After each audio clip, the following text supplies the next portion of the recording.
మనం ఈరోజు శ్రీల శ్రీల ప్రభుపాదుల వారిచే వచించబడినట్టి శ్రీమద్ భాగవతంలో మొదటి స్కందము 5వ అధ్యాయము 1-3 మొదటి 3 శ్లోకాలను గురించి చర్చించుకోబోతున్నాం. శ్రీ చైతన్య మనోభీష్టం స్థాపితమైన భూతలే స్వయం రూప కదామయం దదాతి స్వపదాంతికం.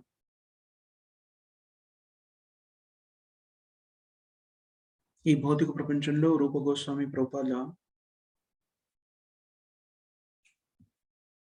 ఎవరైతే ఈ భౌతిక ప్రపంచంలో చైతన్య మహాప్రభు బోధనల్ని స్థిరపరిచారో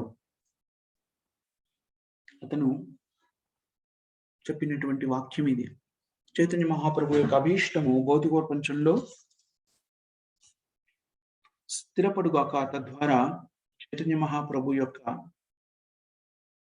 పాదాల చెంత నేను సేవను చేదుగాక. ఇది భక్తుల యొక్క స్థితి. సో ఈరోజు భాగవతం యొక్క వితరణలో శ్రీ వ్యాసదేవుల గారి స్థితిగతుల గురించి మరొకసారి మళ్ళీ మనము చర్చించుకోబోతున్నాం. ఇంతకుముందు అధ్యాయంలో వ్యాసదేవుని ఎలా అసంతృప్తి పరుడైనాడో, వేదాలన్నింటినీ కూడాను ఎలా ఏక వేదాన్ని చతుర్వేదంగా మార్చి 4 విభాగాలుగా విభజించి దాన్ని ప్రజలకందరికీ అర్థమయ్యే విధంగా ఎలా వివరించి చెప్పాడు అనేది నేర్చుకున్నాం.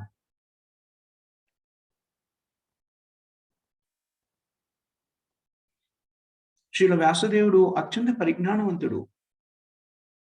వేదశాస్త్రాలన్నింటినీ కూడాను ప్రబోధించి ఉన్నతమైన విద్యని మానవానికి అందించినటువంటి గొప్ప జ్ఞాని. వేదాలు, పురాణాలు, మహాభారతము వీటన్నిటిలో లక్షల శ్లోకాలు ఉన్నాయి. శ్రీమద్ భాగవతంలోనే 18,000 శ్లోకాలు ఉన్నాయి. మహాభారతంలో 1,00,000కు పైగా శ్లోకాలు ఉన్నాయి. అదేవిధంగా ఇతర పురాణాలు, ఉపనిషత్తులు ఇవన్నింటిని కూడాను మనకి అందించినటువంటి వ్యక్తి వ్యాసదేవుడు.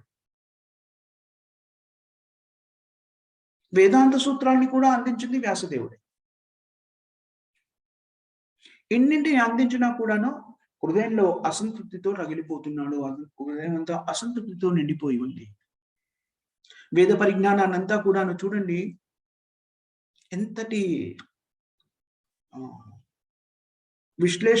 విశ్లేషణాత్మకంగా క్రమ పద్ధతిలో వేదాలన్నింటినీ మనకు అందించారో మనం గమనిస్తే చూడండి, 4 వేదాలని ఉన్నదిన్నట్టుగా ప్రవచించారు. ఒక వేదాన్ని విభాగాలుగా విభజించి 4 వేదాలుగా అందించారు. వేదాలను పూర్ణంగా అర్థం చేసుకోలేరు. వేదాలను అభ్యసించాలి అంటే ముందు ద్విజుడు అయి ఉండాలి. ద్విజుడు అంటే బ్రాహ్మణ దీక్షను కూడా పొంది ఉండాలి. బ్రాహ్మణత్వాన్ని పాటిస్తూ ఉండాలి వ్యక్తి. సంపూర్ణంగా తన జీవన విధానాన్ని పుట్టుకతో కాదు, జాగ్రత్తగా వినండి. ఎప్పుడు కూడాను బ్రాహ్మణుడు అనగానే పుట్టుకతో అనేటువంటి ఆలోచన మీ బుర్రలోంచి తీసేయండి. బ్రాహ్మణత్వం అంటేనే తన కర్మల ద్వారా సిద్ధించుకోవాలి బ్రాహ్మణత్వాన్ని. అలాంటి స్థితిలో ఉన్న వ్యక్తి వేదాలని చదవడానికి అర్హుడవుతాడు. అందరికీ ఆ శక్తి ఉండదు కాబట్టి వేదవ్యాసుడు ఏం చేశాడు? మహాభారతాన్ని ఇచ్చాడు. ద్విజబంధువులైన వాళ్ళు బ్రాహ్మణులకే జన్మించినా కూడాను బ్రాహ్మణత్వ అర్హతని పొందని వాళ్ళు, ఇతర వర్ణాలు, స్త్రీలు ఇలాంటి వాళ్ళు అందరికీ కూడాను అందుబాటులో ఉండి వేదశాస్త్రం యొక్క పరిజ్ఞానము అవగతం కావడం కోసమని మహాభారతాన్ని అందించారు. అంత వివరణ అక్కర్లేదు. సూక్ష్మంగా సూత్రాల ద్వారా మాకు వివరించండి, అర్థం చేసుకోగలము అనుకున్న వాళ్ళకి వేదాంత సూత్రాలను అందించారు. ఈ విధంగా ఇన్ని విధాలుగా వేదశాస్త్రాలని అందించినా కూడాను అతని హృదయం సంతృప్తి చెందలేదు. చూడండి, వేదాంత సూత్రాలను ఎలా ఇచ్చారు ఆయన, ఎంత సూక్ష్మంగా ఇచ్చారు. దీన్ని చెబుతూ చాలాసార్లు శ్రీల ప్రభుపాదుల వారికి ఉదాహరణ ఇస్తారు. గొప్ప వ్యాపారవేత్తలు ఇతరత్ర మనకి ఇంతకుముందు ఇప్పుడంటే మన టెలిఫోన్ ఉపయోగించి మనము ప్రపంచవ్యాప్తంగా ఏ క్షణంలోనైనా మాట్లాడగలుగుతున్నాం ఎవరితోనైనా. కానీ ఇది అంతగా అభివృద్ధి చెందిన తరుణంలో టెలిగ్రాఫ్ అనేది ఒకటి ఉండేది. టెలిగ్రామ్ అని వచ్చేది మన ఇంటికి. దాంట్లో విషయాన్ని వివరించడానికి సంక్షిప్త పదాలను ఉపయోగించేవాళ్ళు. ఏదైనా ఒక వస్తువుని అమ్మడానికి పెట్టారనుకోండి, దానికి సంబంధించిన వివరణ చెప్పాలి అంటే, దాని విలువ గురించి మాట్లాడుతున్నప్పుడు దాంట్లో ఒక పదం CIF అని ఉపయోగించారు. Cost including the freight. ఆ మొత్తాన్ని రాయడానికి బదులుగా 3 పదాలు అవుతాయి దానికి. దాన్ని పంపించడానికి ఎక్కువ సమయము, దానికి అంతేకాకుండా ధనం కూడా అవుతుంది కాబట్టి దాన్ని అబ్రివేషన్స్ చిన్న పదాలుగా, చిన్న సూత్రాలు, చిన్న పదాలుగా విభజించి పంపించేవారు. సిఫ్ అంటే కాస్ట్ ఇంక్లూడింగ్ ఫ్రైట్ అంటే నేను పంపిస్తున్నటువంటి వస్తువు యొక్క పోస్టేజ్ కూడా దాంట్లో దాన్ని మీ ఇంటి దాకా పంపించడానికి అయ్యే ఖర్చు కూడా దాంట్లో మిళితమై ఉంది అని చెప్పడం. ఇలాగా మనము భౌతిక ప్రపంచంలో కూడాను మనకు అందుబాటులో ఉండడం కోసమని చాలా రకమైనటువంటి సూత్రాల్ని, నిక్షిప్త పదాన్ని ఉపయోగిస్తుంటాము. వేదాంత సూత్రాలు కూడా వేద పరిజ్ఞానానికి అలాంటి నిక్షిప్త పదజాలం. అథాతో బ్రహ్మ జిజ్ఞాస. అథ అంటే ఇప్పుడు, అథ అంటే దీని తరువాత, అథ అతోహ. బ్రహ్మ అంటే పరమసత్యము, బ్రహ్మాన్. జిజ్ఞాస అంటే ఆసక్తితో విచారణ చేయడము. ఈ ఒక్క సూత్రాన్ని, అథాతో బ్రహ్మ జిజ్ఞాస అనేటువంటి ఈ సూత్రాన్ని బట్టి మీరు వందల పుస్తకాలని ప్రచురించవచ్చు. దానికి రకరకాల దీని మీద భాష్యాన్ని అందజేసినటువంటి రకరకాలటువంటి వ్యక్తులు మనకి తెలుసు.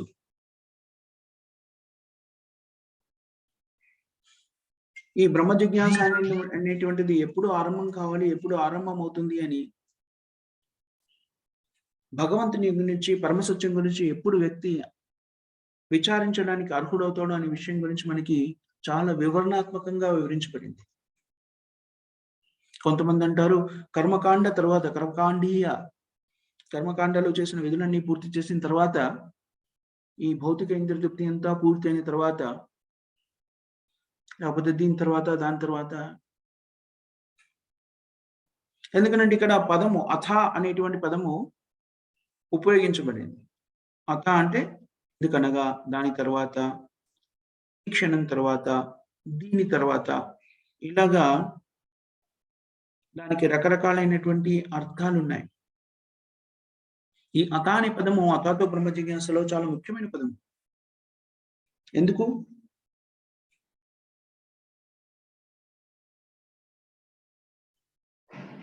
ఎందుకనగా అనేటువంటిది ఎందుకనైతే వచ్చిందో ఇది అథాతో అనేటువంటిది, ఇప్పటిదాకా మీరు ఇంద్రియ భౌతిక తృప్తిని అనుభవించారు. ఇక ఇప్పుడు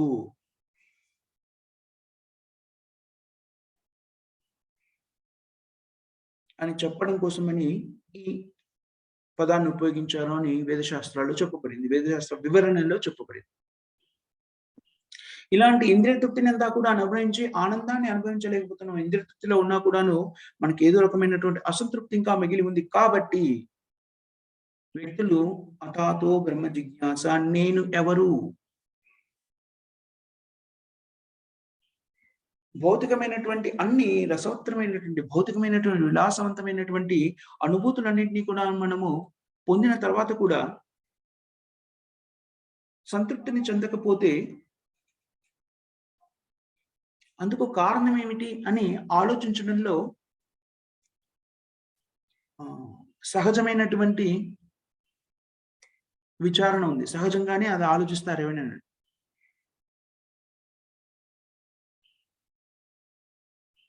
బ్రహ్మ జిజ్ఞాస అనే పదానికి వెంటనే బ్రహ్మ జిజ్ఞాస అనేటువంటి స్థితికి అప్పుడు ఆ వ్యక్తి వచ్చినప్పుడు దాని యొక్క వివరణని వేదాంత సూత్రంలో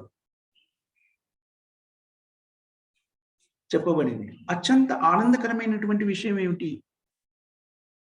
అన్ని భౌతికమైన సౌఖ్యాలు నాకు లభ్యంగా ఉన్నప్పటికీ నేను ఆనందాన్ని అనుభవించలేకపోతున్నాను. భౌతికమైన ఆనందము అనే దాన్ని అన్నింటిని కూడా నేను అనుభవించాను. కానీ సంతృప్తి, ఆత్మ సంతృప్తి అనేది కలగడం లేదు.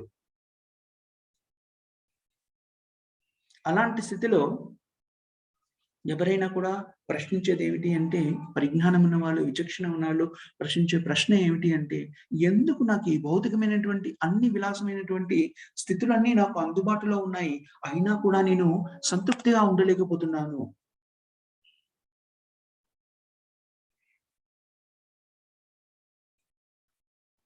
అందుకని వేదాంత సూత్రాలు చాలా పవిత్రమైనవి. వేదాల యొక్క సారాన్ని మనకి సూక్ష్మ రూపంలో అందించారు వ్యాసదేవుల వాడు. అందుకనే దీని తర్వాత అథో దీని తర్వాత అనేటువంటి పదానికి అర్థాన్ని వివిధ వివిధ పద్ధతులలో వివరించి చెప్పవచ్చు. కానీ వైజ్ఞానిక పరంగా, సిద్ధాంత పరంగా దీని గురించి ఆలోచిస్తే ఈ ఎందుకు అథాతో అనే దానికి అర్థం ఏమిటి అంటే, ఈ ప్రకటితమైతున్న వాటికన్నింటికి కూడాను మూల కారణం ఏమిటి? అన్నింటికి మూల కారణం ఏమిటి అనేటువంటి ప్రశ్న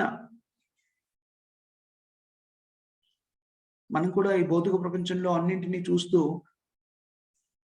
వాటిని విశ్లేషిస్తూ ఏం తెలుసుకోవాలనుకుంటున్నామో వీటన్నింటికి మూల కారణం ఏమిటి? మనం ఎందుకు సంతోషం గురించి, ఆనందం గురించి తపన పడుతున్నాము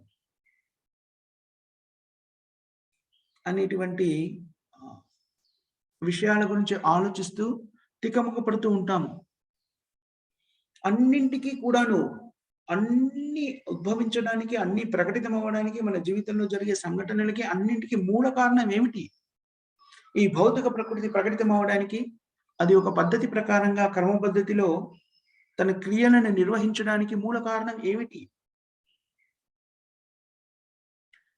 ఈ ప్రశ్నకి వెంటనే వేదాంత సూత్రాల్లో రెండవ వేదాంత సూత్రము మనకి సమాధానం చెబుతుంది. రెండవదని కాదు, ఇంకో వేదాంత సూత్రం అది, రెండవది కాదు. జన్మాది యస్య యతః శ్రీమద్ భాగవతంలో మొట్టమొదటి శ్లోకంలో మొట్టమొదటి స్కందము, మొదటి అధ్యాయం, మొదటి శ్లోకము, దాంతోనే శ్రీమద్ భాగవతము ప్రారంభమవుతుంది. జన్మాది యస్య యతః. భగవంతుడైన శ్రీకృష్ణుడు, వసుదేవుని పుత్రుడైన శ్రీకృష్ణుడు సర్వవ్యాపకుడైనటువంటి దేవాది దేవుడు. అతనికి సంపూర్ణంగా నేను వినమ్రతతో కూడిన నమస్సులను సమర్పిస్తున్నాను.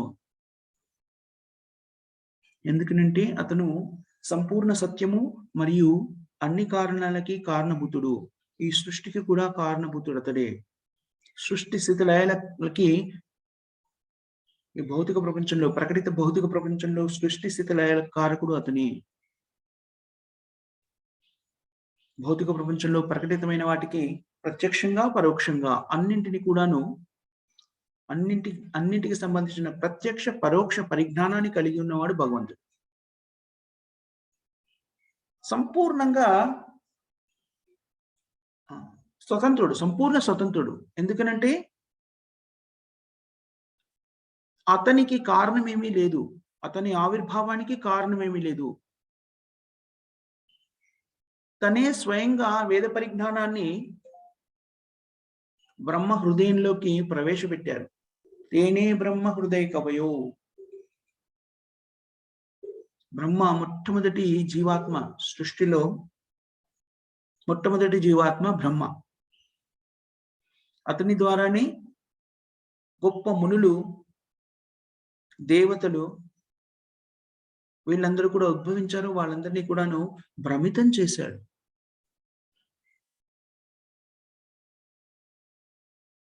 ఎలాంటి భ్రమణానికి గురి చేశాడు? మనకి మంట, ఎప్పుడైనా మీరు అగ్నిని చూసినట్టయితే దగ్గరగా పరిశీలించి చూశారనుకోండి, యజ్ఞంలో కానీ ఇతరత్ర కానీ అగ్నిని రాజేసినప్పుడు అగ్ని అలా అగ్నిశిఖలు అలా ప్రకటితమవుతున్నప్పుడు అగ్ని చివరిని ఎప్పుడైనా గమనించారా? అక్కడ నీళ్లున్నాయా అన్నట్టు కనబడుతుంది. ఒక వైట్‌గా అలా కనబడుతుంటదన్నమాట. దగ్గరగా గమనిస్తే మీకు తెలుస్తుందది. జాగ్రత్తగా పరిశీలిస్తే అగ్ని అలా ప్రజ్వలిల్లుతున్నప్పుడు దానిలోంచి నీరు ఉద్భవిస్తుందా? పైనంతా నీరుందా అన్నట్టు కనబడుతుంది. అగ్ని చివరి కొనలలో.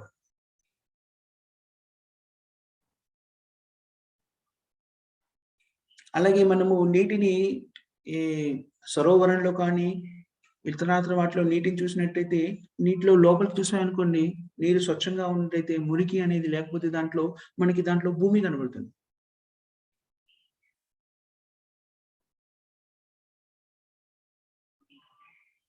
అదే విధంగా అలా భ్రమితం ఎలా అయితే అవుతుందో నీటిలో భూమి కనబడినట్టుగా, అగ్నిలో నీరు కనబడినట్టుగా, మనకి ఈ భౌతిక ప్రపంచమంతా కూడాను భౌతికంగా విరచితమయ్యేలాగా భ్రమింపజేయబడుతుంది. నిజానికి ఇవన్నీ కూడాను ఎలా ఆవిష్కృతమయ్యాయి? భగవంతుని యొక్క కృపతో ఆవిష్కృతమయ్యాయి. భగవంతుని నుంచే ఉద్భవించాయి. అలా ఉద్భవించినటువంటి భౌతిక ప్రపంచము త్రిగుణాలతో ప్రభావితం చెందింది. ప్రభావితం చెంది తాత్కాలికమైనప్పటికిని అది శాశ్వతమైనటువంటి భ్రమని మనలో కలిగించి దాని కోసమే వెంపర్లాడే స్థితికి మనల్ని తేరుస్తుంది భౌతికమైనటువంటి త్రిగుణాలు. నిజానికి ఇవన్నీ కూడాను అసత్యమైనవి అని చెప్పబడింది. ఎందుకని అసత్యము అంటే తాత్కాలికమైనవి. ప్రకటితమైనప్పటికీ శాశ్వతమైనవి కాదు కాబట్టి వీటన్నిటిని కూడాను అంటే అసత్యమైనవి, తాత్కాలికమైనవి అని చెప్పారు. ఇవన్నింటికి కూడా మూలకారకుడు ఎవరు అంటే భగవంతుడైన శ్రీకృష్ణుడు. కాబట్టి భగవంతుడైన శ్రీకృష్ణునికి నేను ప్రణమిల్లుతున్నాను అని మొట్టమొదటి శ్లోకంలో మనకి శ్రీమద్ భాగవతంలో తెలియజెప్పబడింది. భగవంతుడైన శ్రీకృష్ణుడు అతని పరంధామంలో శాశ్వతంగా స్థిరపడి ఉన్నాడు. భగవద్ధామము, గోలోక బృందావనము ఈ భౌతికమైనటువంటి ఈ భ్రమతలన్నిటికి కూడాను విభిన్నమైంది. ఈ భ్రమల నుంచి ముక్తి పొందినటువంటిది.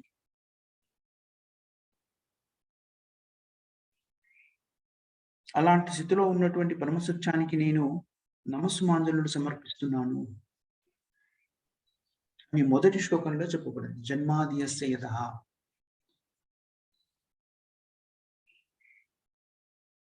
అన్నింటికీ మూలకారమైనటువంటిది, సర్వకారణ కారణభూతమైనటువంటిది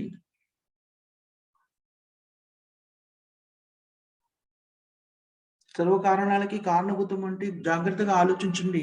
ఆ పదం అలాగే వదిలిపెట్టకుండా విశ్లేషించి ఆలోచిస్తే ఆనందానికి, దుఃఖానికి మూల కారణము పరమసత్యము.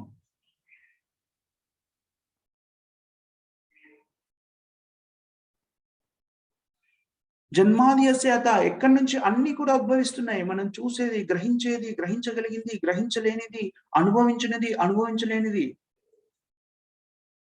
వేదన కూడా భగవంతుని నుంచే వస్తోంది. సంతోషం కూడా భగవంతుని నుంచే వస్తుంది. భౌతిక ప్రకృతి అంతా కూడాను భగవంతుని నుంచే ఆవిర్భవించింది. భౌతిక ప్రపంచంలో కావలసిన వనరులన్నీ కూడాను భగవంతుని నుంచే ఉద్భవిస్తున్నాయి. ప్రతిదీ కూడాను సర్వ కారణం, ఎవ్రీథింగ్, అన్నింటికి మూల కారణం భగవంతుడైన శ్రీకృష్ణుడు. అదేనా? ఆనందము అక్కడి నుంచే ఉద్భవిస్తుంది, ఆవేదన అక్కడి నుంచే ఉద్భవిస్తుంది, పరిజ్ఞానము అక్కడి నుంచే ఉద్భవిస్తుంది, అజ్ఞానము అక్కడి నుంచే ఉద్భవిస్తుంది. అదేనా అని ఎవరైనా అనవచ్చు. అదే పరమసత్యానికి, సంపూర్ణ సత్యానికి నిర్వచనము. సంపూర్ణము అంటే దాంట్లో లేకుండా ఇంకేమి ఉండకూడదు. ఏదైనా లేకుండా ఉంది అంటే అది సంపూర్ణము అనిపించుకోదు. అందుకనే భగవద్గీతలో కానివ్వండి, భాగవతంలో కానివ్వండి, కృష్ణుడే సంపూర్ణ సత్యము అనే దానికి వివరణ ఇవ్వడం జరిగింది. భగవద్గీతలో శ్రీకృష్ణ భగవానుడు ఏమని చెబుతాడు? అహం సర్వస్వ ప్రభువో 10వ అధ్యాయంలో వస్తుంది కదా, 8వ శ్లోకం అనుకుంటా. 8. అహం సర్వస్వ ప్రభువో. అన్ని కూడా నా నుంచి ఉద్భవిస్తున్నాయి.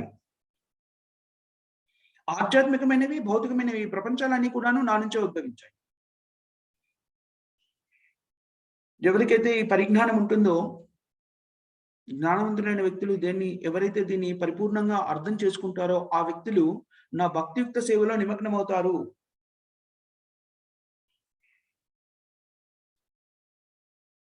కర్మణ వాచ, మనస్స కర్మణ వాచ 3 విధాలుగా సంపూర్ణంగా నా భక్తియుక్త సేవలో నిమగ్నమవుతారని భగవంతుడు చెప్తున్నాడు ఆ శ్లోకం.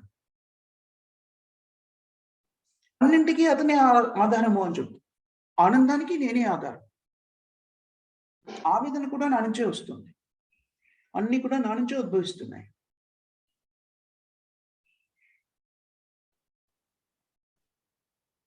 బ్రహ్మ, విష్ణు, మహేశ్వరులు కూడా నా నుంచే ఉద్భవించారు. ప్రతిదీ కూడాను. మత్త పరతరం నాణ్యాత్ కించిత్ దస్తుదనించే. మత్త పరతరం నాస్తి. ఇది ఎక్కడొస్తుంది? 7వ అధ్యాయమా? మత్త పరతరం 7వ అధ్యాయం. 7వ అధ్యాయం. ధనాన్ని పూర్తిగా అర్జునుడికి ధనంజయ అంటే ధనాన్ని సంక్రమించుకోగలిగినటువంటి వ్యక్తిని ధనుంజయుడు అంటారు. అతనికి అలా సంబోధిస్తూ భగవంతుడు ఏం చెప్తున్నాడు? నాకన్నా ఉన్నతమైంది ఏదీ లేదు, ప్రతిదీ కూడా నా యందే స్థిరపడి ఉంది. ఎలాగా? సూత్రముల మనులు కూర్చబడినట్టుగా. సూత్రేణమని గణాధిప. సూత్రము అంటే ఒక మాల. దాంట్లో మనులను ఎలాగైతే కూర్చారో అలాగా అన్ని కూడా నాలోనే స్థిరపడి ఉన్నాయి అని చెప్తున్నాడు. భగవంతుడైన శ్రీకృష్ణుని కన్నా ఉన్నతమైనటువంటిది ఏమీ లేదు. అన్ని కూడా అతని నుంచే ఉద్భవిస్తున్నాయి. అప్పుడు ఎవరైనా అడగొచ్చు, అలా అయితే మరి ఈ ద్వంద్వం ఎందుకు? ఆనందము, దుఃఖము ఇవి రెండెందుకు కలుగుతున్నాయి? అది కూడా భగవద్గీతలో సమాధానం చెప్పబడింది. 15వ శ్లోకము, 15వ అధ్యాయం 15వ శ్లోకం. సర్వస్వచాహం హృది సన్నివిష్టో మత్త స్మృతి జ్ఞానం అపోహనం చ. నేను అందరి హృదయాల్లో స్థిరపడి ఉన్నాను. నా నుంచి స్మృతి, గుర్తుపెట్టుకునేటువంటి శక్తి, మరిచిపోయే శక్తి, పరిజ్ఞానము అన్ని నా నుంచే ప్రాప్తిస్తున్నాయి. వేదాల యొక్క మూల సారము నేనే. నిజానికి వేదాలని అందించినది కూడాను, వేద పరిజ్ఞానాన్ని అందించినది కూడా నేనే. వేదాలను పరిపూర్ణంగా తెలిసినటువంటి వ్యక్తి నేను మాత్రమే. అలాంటి నేను అందరి హృదయాల్లో స్థిరపడి వాళ్ళకి కావలసినటువంటి పరిజ్ఞానాన్ని, గుర్తుంచుకునే శక్తిని, మర్చిపోయే శక్తిని ప్రసాదిస్తున్నాను.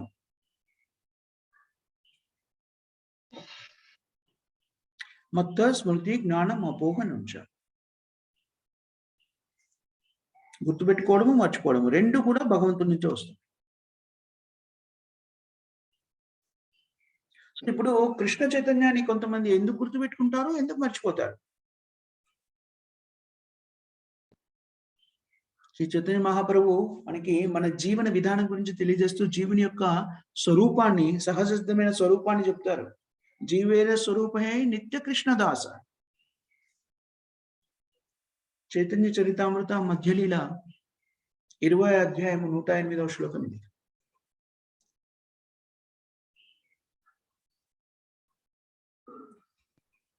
జీవుని యొక్క స్వరూప సిద్ధి ఏమిటి అంటే భగవంతుని యొక్క శాశ్వత సేవకుడు. ఎందుకంటే జీవాత్మ తటస్థ శక్తి, భగవంతుని యొక్క తటస్థ శక్తి. అందుకని భగవంతునితో సమానము, విభిన్నము. భగవంతునితో ఏకము, విభిన్నము రెండు కూడా అయినటువంటి శక్తి.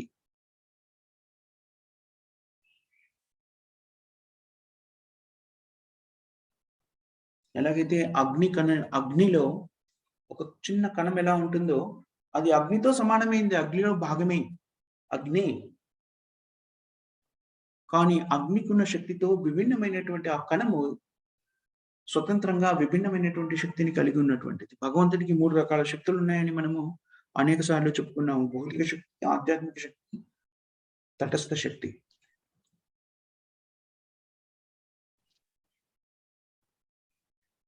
సో జీవాత్మ భగవంతుని యొక్క శాశ్వత సేవకుడు. అది మన ప్రాకృతికమైనటువంటి స్థితి. అందుకని జీవాత్మ సృష్టించబడింది అని కూడా మనం చెప్పుకున్నాం. భగవంతుడి సేవలో నిమగ్నం కావడానికే. కానీ అది మరిచినప్పుడు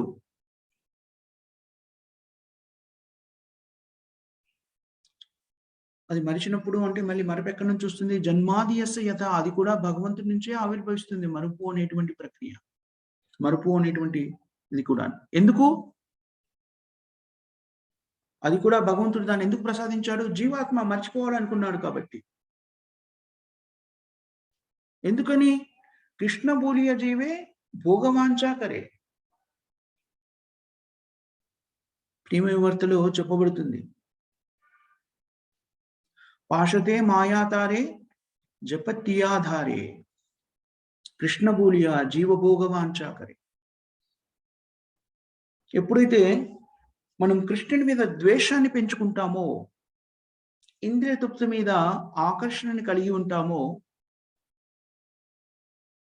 వెంటనే భగవంతుని యొక్క మాయాశక్తి తన ఆధీనంలోకి తీసుకుంటుంది.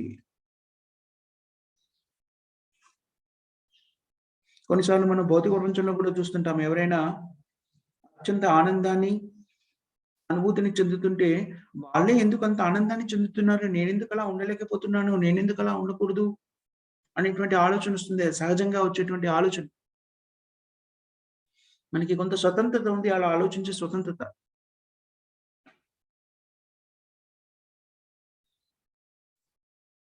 అదేవిధంగా అలాగా మనం ఎప్పుడైతే భగవత్ సేవలో నిమగ్నమై ఉంటామో, కృష్ణుడి యొక్క సేవలో నిమగ్నమై ఉన్నామో, మనం కూడా కృష్ణుడిలాగా నేనెందుకు ఆనందపడకూడదు అనేటువంటి ఆలోచన వస్తుంది. నేను కూడా భగవంతుని ఎందుకు కాకూడదు?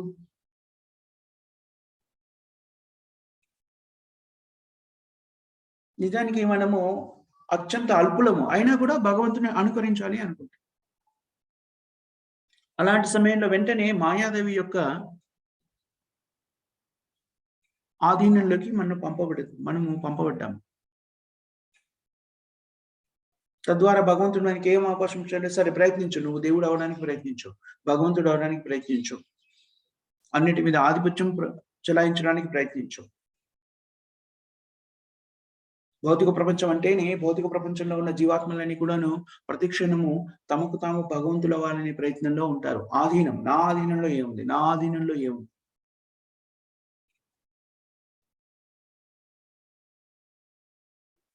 అందుకని ఈ భౌతిక ప్రపంచంలో సంఘర్షణ కూడా ఎందుకు అవుతుందంటే, ప్రతి వాళ్ళు కూడా నేను భగవంతుని వారి, నా ఆధీనంలో ఉండాలి, నా ఆధీనంలో ఉండాలి, నా ఆధీనంలో ఉండాలి, నా ఆధీనంలో ఉండాలి. నేను భగవంతుని అవ్వాలి, నేను భగవంతుని అవ్వాలి. ప్రతి వాళ్ళు కూడా భగవంతుడు అవ్వాలనుకుంటున్నాడు భౌతిక ప్రపంచంలో. కాబట్టి పెద్ద పోటీ అనేటువంటిది ఏర్పడింది. కానీ భౌతిక ప్రపంచంలో జీవాత్మలు మర్చిపోయారేమిటి? నేను జీవాత్మని, నేను భగవంతుని ఎప్పుడు కాలేను అనే విషయం.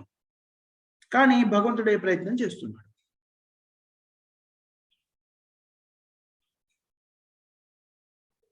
మనం చూస్తూ ఉంటాం కదా! మనం దీని గురించి సంభాషిస్తూ ఇంతకుముందు కూడా చెప్పుకున్నాము. ప్రతి వాళ్ళు కూడాను కొంత పరిజ్ఞానం ఉన్నా సరే, లేకపోతే కొంతమంది నిజంగా నమ్ముతూ ఉండవచ్చు అజ్ఞానం చేత, కొంతమంది మోసపూరితంగా అయ్యుండొచ్చు. మేమే భగవంతులను ప్రకటించుకునే వాళ్ళు మనకి భారతదేశంలో చాలా చోట్ల కనిపిస్తూ ఉంటారు. మనకి ఇలాంటి ఆలోచన ఉంది కాబట్టే భగవంతుడు మనకి అవకాశం కల్పించాడు భౌతిక ప్రపంచంలో. భగవంతుడు అంతా చులకనైన, సులభమైన వ్యక్తి కాదు. ఎవరు పడితే వాళ్ళు నేను భగవంతుడిని అయిపోయాను, లేకపోతే నేను కూడా భగవంతుడినే. ఇదంతా కూడాను మూర్ఖత్వంతో కూడుకున్నటువంటి పదజాలం.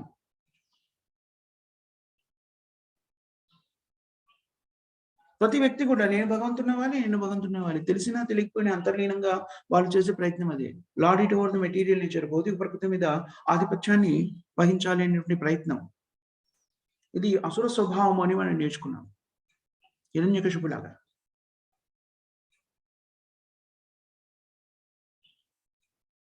ఎలాంటి స్థితికెళ్ళాడు హిరణ్యకశిపుడు? అతని చిన్న బాల్యావస్థలో ఉన్నటువంటి శిశువు, తన పుత్రుడే ప్రహ్లాద్ మహారాజ్. ఎప్పుడైతే కృష్ణ, నారాయణ అన్నాడో వెంటనే హిరణ్యకశిపుడికి కోపం వచ్చేస్తుంది. ఆవేశం. ఓ, ఈ నారాయణుడు ఎవరు? దేవుడు ఎవరు? భగవంతుడు ఎవరు?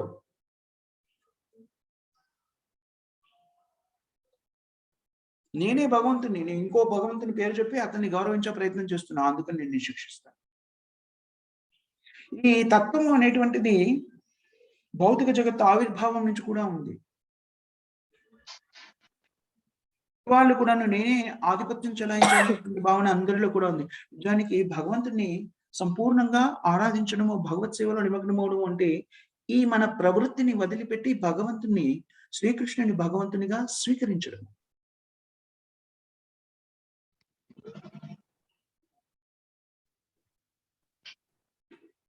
చాలా మంది చెప్తుంటారు. కొంతమంది నేను ఈ శరీరాన్నని, కొంతమంది మనస్సు అని, కొంతమంది బుద్ధి అని. దాని తర్వాత నేనే భగవంతుడు అనేటువంటి భావనకి చేరుకుంటారు. కానీ ఇవన్నీ కూడాను ఉద్భవించడానికి నిజమైన భగవంతుడు ఎవరు? ఎక్కడి నుంచి ఇవన్నీ కూడా ఉద్భవిస్తున్నాయి అనేటువంటిది మనకి శ్రీమద్ భాగవతంలో చెప్పబడింది.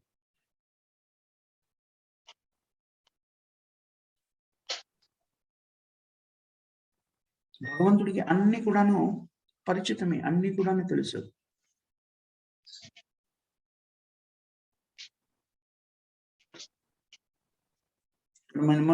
మనమే భగవంతులుగా మేమే భగవంతులను ప్రకటించుకున్న వ్యక్తులకి ఆ క్షణం నుంచి తర్వాత క్షణంలో ఏం జరుగుతుందో కూడా తెలీదు. ప్రపంచంలో ఏం జరుగుతుందో వదిలేయండి. వాళ్ళకేం జరుగుతుందో కూడా తెలీదు.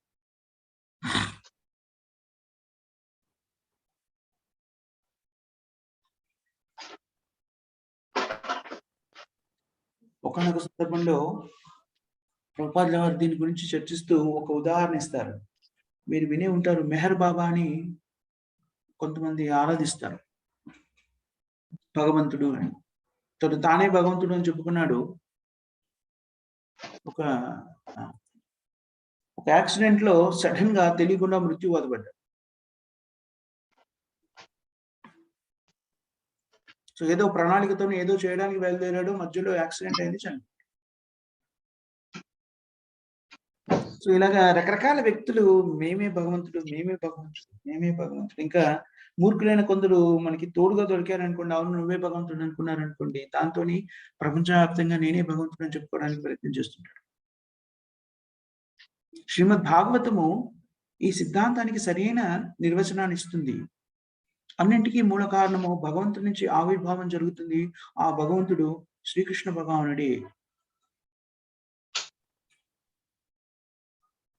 భాష్యం బ్రహ్మసూత్రాణం భాష్యాన్ని అయం గ్రంథ అని చెప్పారు శ్రీమద్ భాగవతం. వేదాంత సూత్రాలకి సరి అయినటువంటి భాష్యము శ్రీమద్ భాగవతము. ఈ 5వ అధ్యాయంలో మనకి శ్రీమద్ భాగవతాన్ని, వేదాంత సూత్రాల సారమైనటువంటి భాగవతాన్ని, వేదాంత సూత్రాల భాష్యమైనటువంటి శ్రీమద్ భాగవతాన్ని ఎలా గ్రంథకర్త వ్యాసమహాముని ఆవిష్కరింపచేశారు అనేటువంటిది ఈ అధ్యాయంలో మనం చర్చించుకుంటాం. మొదటి అధ్యాయంలో కూడా దీని గురించి కొంత చర్చ జరిగింది మనకి.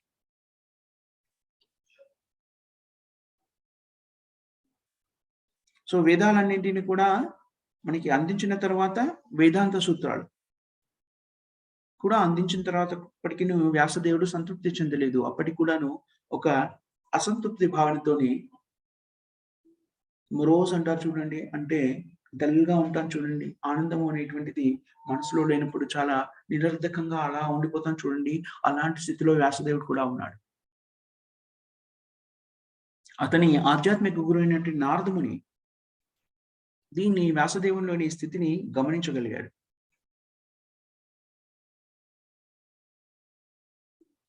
అందుకని వ్యాసదేవుని కలవడానికి నారదముని వచ్చాడు. ఎలా ప్రేరితమయ్యాడు? భగవంతుడైన శ్రీకృష్ణుని ద్వారా ప్రేరణ చూడండి. అన్నీ కూడా భగవంతుడి నుంచి ఆవిర్భవిస్తాయి. హి నోస్ ఎవ్రీథింగ్. ప్రత్యక్షంగా, పరోక్షంగా జగత్తులో జరిగే ప్రతి విషయం కూడా భగవంతునికి తెలుస్తుంది. అందుకని ఈ వ్యాసదేవుని యొక్క వ్యాకులతని తొలగించడానికి నారదుని ప్రేరేపించాడు భగవంతుడు. హృదయంలోనే ప్రేరేపించి నారదుడు వ్యాసదేవుని కలవడానికి వచ్చాడు. అప్పుడు వ్యాసదేవుడు నారదుడికి తెలిసిన విషయమే అతని మనసులో అది అవగతమైన విషయమే. మళ్ళీ వ్యాసదేవుడు ఏమని అడిగాడు? నేను అన్నింటిని కూడాను సంపూర్ణ పరిజ్ఞానాన్ని ప్రజలకిచ్చేందుకు నా సంపూర్ణ శక్తియుక్తుల్ని వినియోగించాను. ప్రామాణికంగా నాకు తెలిసినటువంటి విజ్ఞానాన్నంతా కూడాను అందించేశాను. అయినప్పటికీ నేను సంతృప్తికరంగా లేను. ఎందుకు?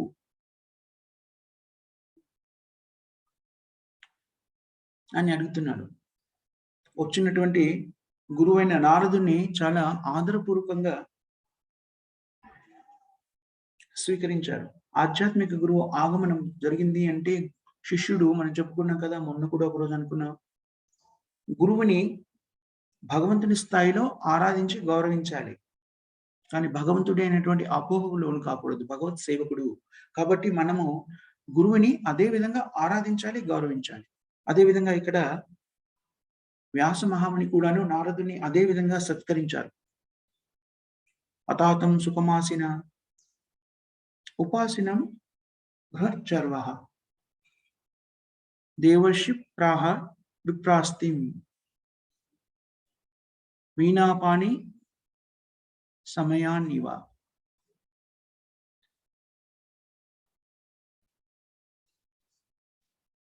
ఎప్పుడైతే దేవర్షి అయినటువంటి నారదుడు సుఖాసీనుడైనాడో, నారదుని చేతిలో ఎప్పుడు కూడా ఏముంటుంది? వీణ ఉంటుంది. వీణాపాని. నిజానికి వీణాపాని అంటే ఎవరు? సరస్వతీదేవి. సరస్వతీదేవి చేతిలో కూడాను వీణ ఉంటుంది. అలాంటి వీణని నారదుడు కూడా కలిగి ఉంటాడు. అలాంటి వీణని వాయిస్తూ భగవంతుని యొక్క నామాన్ని స్మరిస్తూ త్రిలోకాల్ని సంచరిస్తూ ఉంటాడు. అందుకని విద్యను అభ్యసించడానికి విద్యకి అధిపతి ఎవరు అంటే సరస్వతి మాత.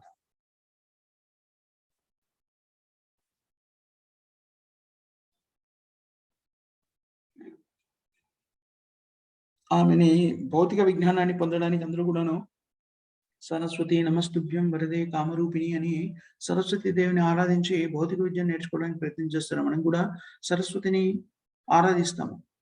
ఇక్కడ నారదుడు కూడా సరస్వతి సమానుడు. సరస్వతి అంటే సంపూర్ణ పరిజ్ఞానానికి అధినేత అని అర్థం. అందుకని మనము శ్రీల ప్రభుపాదుల వారి గురువు ఉన్నారనుకోండి, భక్తి సిద్ధాంత సారస్వతి. సారస్వతి అంటే పరిపూర్ణమైన జ్ఞానము అని అర్థం. రెండు రకాలమైనటువంటి జ్ఞానం ఉంది. ఒకటి అవిద్య, విద్య. నిజమైన విద్య అంటే ఏమిటి? బ్రహ్మ విద్య. బ్రహ్మ విద్య అంటే మొట్టమొదటి జీవి బ్రహ్మ కాదు. ఇక్కడ బ్రహ్మ విద్య అంటే ఆధ్యాత్మిక పరిజ్ఞానము అని. బ్రహ్మ జిజ్ఞాస, అతాతో బ్రహ్మ జిజ్ఞాస. అది విద్య. ఇది సంపూర్ణమైనటువంటి పరిజ్ఞానము, నిజమైన పరిజ్ఞానము. అవిద్య అంటే కర్మ సంజ్ఞ. ఇది ఇంకో రకమైన విద్య. ఈ విద్య వల్ల ఏం జరుగుతుంది? మనం రకరకాల పరిజ్ఞానాన్ని ఇప్పుడు టెక్నాలజీ అంతా నేర్చుకుంటున్నాం. అదంతా కూడా నిజానికి అవిద్య.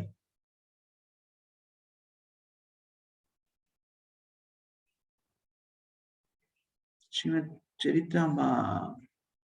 చైతన్య చరితామృతంలో ఒక శ్లోకం వస్తుంది అవిద్యకి సంబంధించి. అవిద్య కర్మ సంజ్ఞ తృతీయ శక్తిరిష్యతే. భగవంతుని యొక్క ఆంతరంగిక శక్తి ఆధ్యాత్మికమైనది. అవన్నీ కూడా వివిధ శాస్త్రాల్లో మనకి వివరించబడింది. అలాగే ఆధ్యాత్మికతకి సంబంధించి రెండు పరిజ్ఞానాలు ఉన్నాయి. ఒకటి భగవంతుడు, మరొకటి ఆధ్యాత్మికతకి సంబంధించి క్షేత్ర జ్ఞాన అంటే జీవాత్మ. అలాగే మూడో శక్తి ఏమిటి? అవిద్య. అవిద్య ద్వారా వ్యక్తి భగవంతునికి దూరం అయిపోతాడు. రకరకాల కర్మకార్యాలలో నియుక్తుడవుతాడు. అది అవిద్య. మనకి ఆధునిక కాలంలో విద్యని ఎలా ఇవ్వబడుతోంది? కర్మ సంజ్ఞ అంటే ఏంటి? చాలా కష్టపడి ఎవరైతే బాగా కష్టపడి పనిచేస్తారో వాళ్ళు ఆనందంగా ఉండగలుగుతాననేటువంటి పరిజ్ఞానాన్ని అందిస్తున్నారు ప్రస్తుత సమాజంలో. ఇది ఇవాళ జరుగుతున్నటువంటి స్థితి కాదు. ఈ స్థితి సృష్టి ఆది నుంచి కూడా ఉంది. ఎందుకనంటే సృష్టి ఆది నుంచి కూడాను సృష్టి ఉద్భవించిందే జీవాత్మ భౌతికమైనటువంటి ప్రకృతి ప్రకటితమవడానికి, సృష్టి ఆవిర్భవించడానికి మూల కారణము జీవాత్మ ఇంద్రియ తృప్తి భోగ విలాసుడు అవ్వాలనుకున్నాడు కాబట్టి ఇది సృష్టించబడింది అని చెప్పుకున్నాం. అందుకనే దానికి కావాల్సిందేమిటి? ముఖ్యంగా చేయవలసిన పని ఏమిటంటే కష్టపడి పని చేయడం. తద్వారా ఇంద్రియాలను సంతృప్తి పరచగలుగుతాము అనేటువంటి భావన. కానీ శ్రీమద్ భాగవతంలో మనం నేర్చుకున్నాము వృషభదేవుడు ఇంకా వివరంగా నేర్చుకోబోతాము. 4వ సంపుటంలో 4వ స్కందంలో వస్తుంది. వృషభదేవుని యొక్క సూచనలు. వృషభదేవుడు తన కుమారులకు ఏమని చెప్తాడు? ఈ జీవితం అనేటువంటిది ఇలాగా రకరకాలైన కష్టకార్యాలను నిర్వర్తించి తద్వారా ఇంద్రియ తృప్తిని పొందడానికి నిర్దేశించింది కాదు.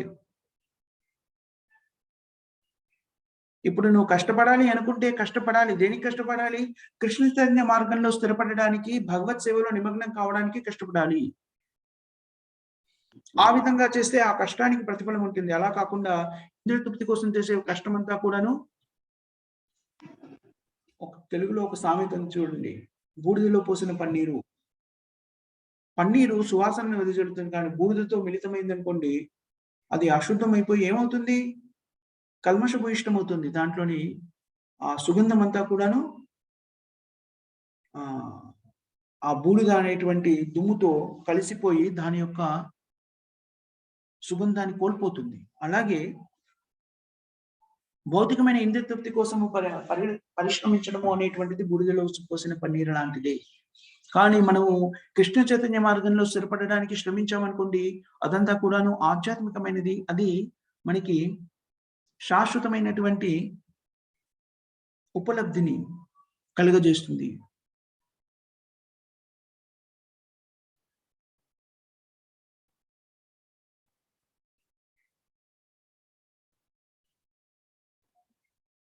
ఉద్యోగినాం ప్రహర్షం ప్రహేతి లక్ష్యం.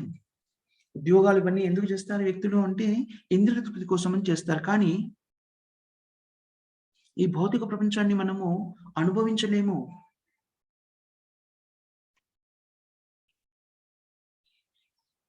భౌతిక ప్రపంచంలో కూడా వ్యక్తులు రకరకాల శ్రమకి ఎందుకు కోరుస్తారు? సేవకులుగా రకరకాల పనులు ఎందుకు చేస్తుంటారు? ఎందుకనంటే సేవ చేయడము అనేటువంటి జీవాత్మ యొక్క ప్రాకృతిక సిద్ధమైనటువంటిది. కానీ అది భగవంతుని వైపు కేంద్రీకరించకపోతే మనము ఇంద్రియ తృప్తి వైపు కేంద్రీకరిస్తాము.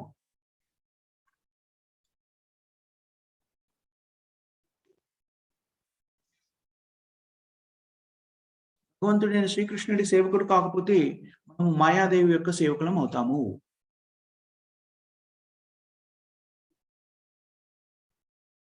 మనం చాలా సార్లు చెప్పుకున్నాము.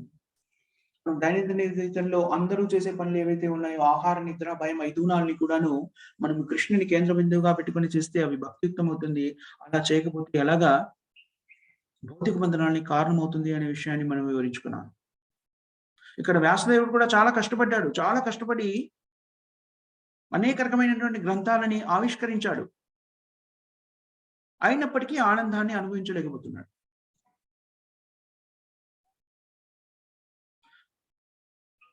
ఇక్కడ చూడండి, గ్రంథాలని ఇతరుల కోసము కష్టపడి శ్రమించి వాటిని సృష్టించినప్పటికీ ఆయనకి ఆనందం లేదు. ఇంకా మనము మాయాదేవి ఒడిలో మాయ సేవలో నిమగ్నమైంది ఇంద్రతృప్తి కోసం చేసినప్పుడు మనకి ఆనందం ఎలా లభిస్తుంది? అనవసరంగా మనము ఈ శ్రమతోని నిర్వీర్యులమైపోతాము. శ్రమించి అలసిపోతాము, తికమకపడతాము. కానీ అదే శ్రమని కృష్ణుడి కోసం పెట్టామనుకోండి, అప్పుడు మనం ఆనందాన్ని అనుభవిస్తాం. దానికి ఎన్నో ఉదాహరణలు మనకి శాస్త్రంలో కనిపిస్తున్నాయి. అర్జునుడు ఉదాహరణకి, అర్జునుడు కృష్ణుడి సేవలో ఉన్నప్పుడు తన విధిని మార్చుకోలేదు. ఎప్పుడు కూడా క్షత్రియుడిగా యుద్ధ విద్యలోనే స్థిరపడి ఉన్నాడు. యుద్ధ విద్య బాగా వచ్చు అర్జునుడికి. క్షత్రియుడు, మిలిటరీ మ్యాన్.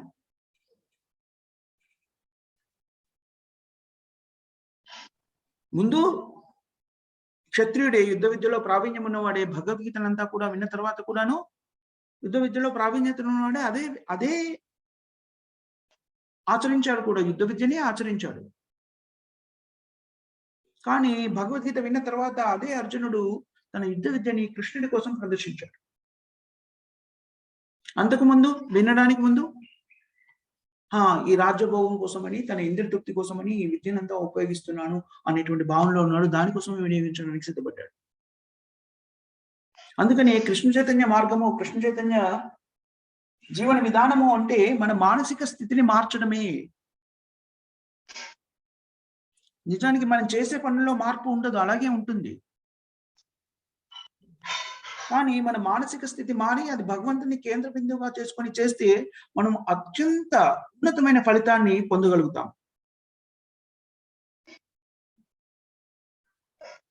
ఇక్కడ వ్యాసదేవుడు నిర్వీర్యమైపోయినటువంటి స్థితిలో ఉన్నప్పుడు అతని గురువు గారు అతను ఏమని సంబోధించారు? పరాశరస్య మహాభాగా పరాశరస్య. ఎందుకని అన్నారంటే వ్యాసదేవుడు పరాశరముని యొక్క పుత్రుడు. పరాశరుడు గొప్ప సాధువు. అలాగే వ్యాసదేవుని యొక్క మాత సత్యవతి, ఆమె మనం ఇంతకు ముందు ఒకసారి చెప్పుకున్నాము. బేస్త కులానికి చెందినటువంటి స్త్రీ, చేపలని ఫిషర్ ఉమెన్, చేపలను పట్టుకుని జీవనాన్ని కొనసాగించేటువంటి ఒక స్త్రీ. నిజానికి ఒక వ్యక్తి యొక్క పుట్టుక అంత ప్రాముఖ్యమైనటువంటి విషయం కాదు, కానీ ఇక్కడ అలాంటి ఉన్నతమైన కుటుంబంలో పుట్టిన వాళ్ళు అని కూడా దాన్ని ప్రబోధించారు. కానీ పుట్టుక అంత ప్రాధాన్యమైంది కాదు అని మనం ఈ శాస్త్రాల ద్వారా నేర్చుకుంటాము. వ్యక్తి తన శక్తియుక్తులతోని తను చేసే కర్మను బట్టి తన కులాన్ని, తన మతాన్ని, తను ఏం చేస్తున్నారు అనేటువంటి తన వర్ణాన్ని నిర్ణయించుకుంటాడు. పుట్టుకకి మన కర్మ కారణభూతమైనప్పటికీ అది మన ఆధీనంలో లేనటువంటి విషయం. మనం ఎవరికైనా జన్మించవచ్చు, కానీ అది మన ఆధీనంలో లేదు. కానీ ఇప్పుడు ఉన్న స్థితిలో, ఈ స్థితిలో కూడాను మనం చేసే కర్మ ఏదైతే ఉందో మన ఆధీనంలో. అందుకని వ్యాసదేవుడు తన కర్మ ద్వారా అత్యుత్తమమైన వ్యక్తిగా ఎలా ప్రకాశించాడు?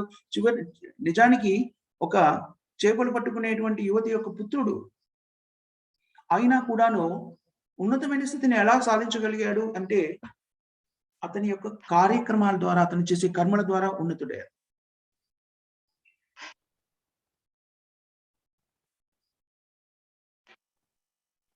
పరాశరస్య, ఇక్కడ ఈ శ్లోకంలో పరాశరుని యొక్క పుత్రుడు మహాభాగా అంటే అత్యంత అదృష్టవంతుడు. భాగ్య మహాభాగా, పరాశరస్య మహాభాగా భవత కచ్చిత్ ఆత్మన పరితుష్యతి.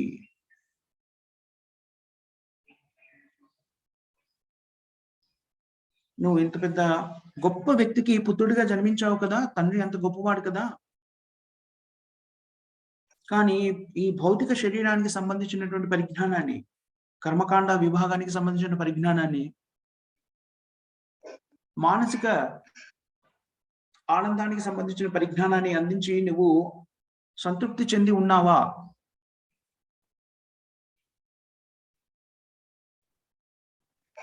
నిన్ను నువ్వు ఈ శరీరంతో గుర్తించుకోవడం ద్వారా కానీ, మనస్సుతో గుర్తించుకోవడం ద్వారా కానీ నువ్వు ఆనందాన్ని అనుభవించగలవా? లేదు, అది సాధ్యం కాదు. ప్రతిశుష్యతి శరీర ఆత్మ మానస ఏమవ. సో నువ్వు ఇన్ని రకాలైనటువంటి గ్రంథాలన్నింటినీ కూడా ఆవిష్కరించావు, కానీ ఆనందాన్ని పొందలేకపోయావు.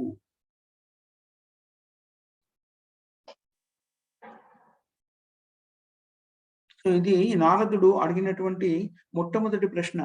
ప్రియమైన వ్యాసుడా, వ్యాసదేవ, వ్యాస, నువ్వు ఎంత గొప్పవాడి, మీ తండ్రి చాలా గొప్పవాడు, పరిజ్ఞానాన్ని సంతరించుకున్నటువంటి మేధావి, మహాభాగ అదృష్టవంతుడి నువ్వు. అయినప్పటికీ నీ గ్రంథాలన్నింటినీ కూడా నువ్వు ఈ పరిజ్ఞానాన్ని అంతా గ్రంథ రూపంలో సమకూర్చినప్పటికీ దాంట్లో నిన్ను ఈ శరీరంతో పోల్చుకొని కర్మకాండకి సంబంధించిన విధి విధానాలన్నిటి కూడా నన్ను బోధించావు. అందుకని నీకు ఆనందం అనేది కలగడం లేదు.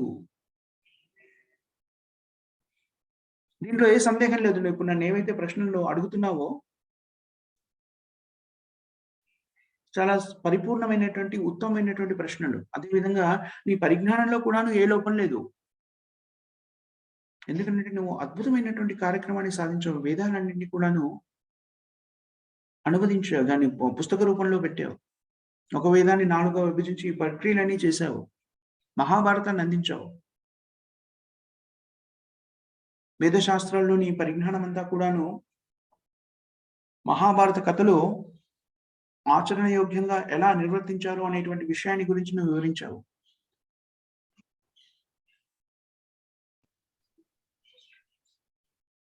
ఈ మధ్య జరిగినటువంటి వ్యాసదేవుడు మహాభారతాన్ని కురుక్షేత్ర యుద్ధం జరిగిన అతి తక్కువ కాలంలో కురుక్షేత్ర యుద్ధం జరగగానే వ్యాసదేవుడు దీన్ని పుస్తక రూపంలో ఈ మహాభారతాన్ని మనకి అందించారు అని చెప్తారు.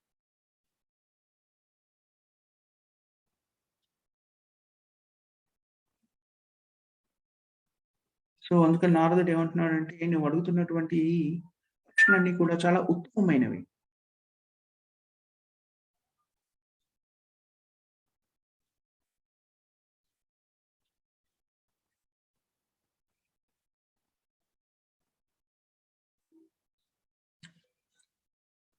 మనం ఈ ధర్మాల్లో ఏం చెప్పాడు వ్యాసదేవుడు? ఇప్పటిదాకా వేదాల్లో చెప్పినటువంటి ధర్మార్థ కామ మోక్షాల గురించి వివరించాడు. ధర్మం ఎందుకు చేయాలి? అర్థ, ధనాన్ని సంపాదించాలి. ధనం ఎందుకు? ఇంద్రియ తృప్తి కోసము. కామ, తర్వాత మోక్ష దేనికని? ఇవన్నిటిని కూడా ముక్తి పొందడానికి. తద్వారా ఏమిటి? బ్రహ్మసత్యాన్ని గ్రహించడానికి. బ్రహ్మసత్యం ఎక్కడి దాకా వివరించారు? కర్మకాండ విభాగం నుంచి విభిన్న తత్వానికి చెందిన తర్వాత మానసిక సంకల్పన ద్వారా జ్ఞానాన్ని సంతరించుకొని తద్వారా బ్రహ్మజ్యోతిలో లేనివేటువంటి వరకు వాటిని చాలా చక్కగా వివరించబడింది. కానీ భక్తియుక్త సేవకి సంబంధించిన పరిజ్ఞానం అంతా కూడాను వేద శాస్త్రాల్లో స్పష్టంగా చెప్పబడలేదు. అందుకని అతని హృదయము అసంతృప్తితో కూడుకున్నది. దాన్ని ఏమంటారు? అలాగా ఉన్నదాన్ని కైతవము అంటారు. హృదయము అజ్ఞానంతో ఉండి అజ్ఞానం మూలంగా అసంతృప్తిని పొందడాన్ని కైతవము అంటారు. మోసపూరితము.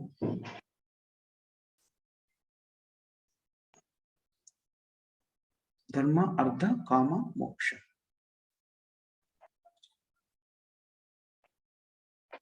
ప్రశాంతమైన జీవితాన్ని గడపాలంటే మానవ సమాజంలో ధర్మము అనేటువంటిది చాలా అవసరం. ధర్మ, అర్థ, కామ, మోక్ష అవి కూడా అవసరమైనటువంటి.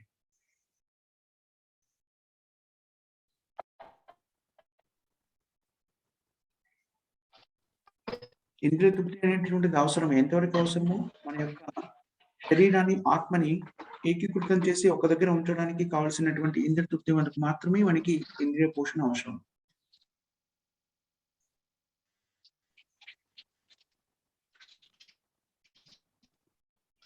ఇవన్నీ పురుషార్థాలు అంటారు చూడండి. 4 పురుషార్థాలు, ధర్మార్థ, కామ, మోక్షాలు. వీటి గురించి మాత్రమే వివరించాడు. కాబట్టి అతనికి సంతృప్తి కలగలేదు.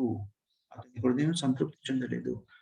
అని మనకి 2వ శ్లోకంలో వస్తుంది కదా, ధర్మ పురోజిత కైతవోత్సర నిర్వత్సరాణం సతం. శ్రీమద్ భాగవతము ఇలాంటి కైతవ ధర్మాలన్నింటినీ కూడాను దూరం చేసినప్పటి నుంచి భాగవతం మొదలుతుంది. భాగవతము ఎంతో ఆరంభమవుతుంది ఏంటి? కైతవ ధర్మాన్ని దూరం చేయడంతో ఆరంభమవుతుంది. ధర్మ పూజిత కైతవోత్సర నిర్వత్సరాణం సతం. ఈ కైతవ ధర్మాన్ని పూర్తిగా రిజెక్టింగ్ అంటే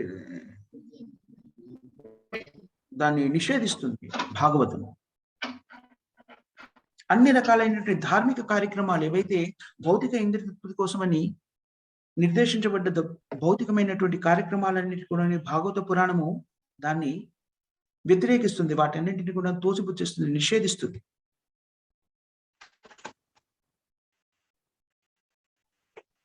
అందుకనే భాగవత పురాణం అమలం. ఇలాంటి భౌతికమైనటువంటి మాలిన్యాలన్నీ ఏవీ లేనటువంటి అద్భుతమైనటువంటి ఆధ్యాత్మిక గ్రంథము శ్రీమద్ భాగవతం. అందుకని భాగవతాన్ని ఎవరు అర్థం చేసుకోగలుగుతారు? హృదయం శుద్ధి చెందినటువంటి భక్తులు మాత్రమే భాగవతాన్ని చక్కగా అర్థం చేసుకోగలుగుతారు అని చెప్పారు. కానీ భాగవతం యొక్క గొప్పతనం ఏమిటి అంటే తద్వారా భగవంతుని యొక్క కృప ద్వారా ఎలాంటి వాళ్ళు చదివినా సరే హృదయం ముందు శుద్ధి చెందుతుంది. తద్వారా భాగవతాన్ని అవగతం చేసుకోగలుగుతారు. మానవ సమాజం యొక్క శ్రేయస్సు కోసమని శ్రీమద్ భాగవతాన్ని మనకు అందజేయబడింది.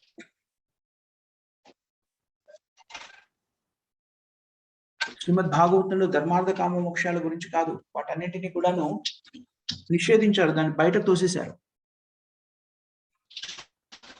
శ్రీధర స్వామి చాలా గొప్ప వైష్ణవ ఆచార్యుడు.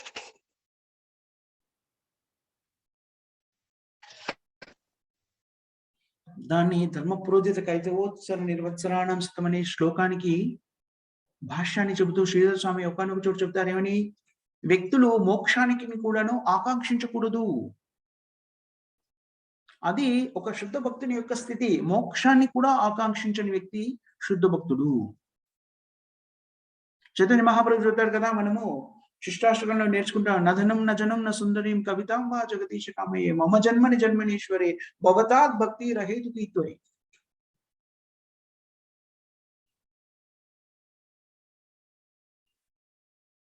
సో అలాంటి ఉన్నతమైనటువంటి పరిజ్ఞానాన్ని శ్రీమద్ భాగవతం మనకు అందిస్తుంది. ఆ పరిజ్ఞానాన్ని గురించిన వివరణ ఇవ్వలేదు కాబట్టి వ్యాసుడు అసంతృప్తితో ఉన్నాడు అని మనకు అవగతమవుతుంది. మనము మన సమయాన్ని మించిపోయినట్టున్నాము. సో మనం ఇక్కడ ఆపేద్దాము. Hare Krishna matajis and prabhujis, thank you very much. ఎవరికైనా ఏమైనా క్వశ్చన్స్ కానీ కామెంట్స్ కానీ ఉన్నాయా మాతాజీస్ అండ్ ప్రభుజీస్?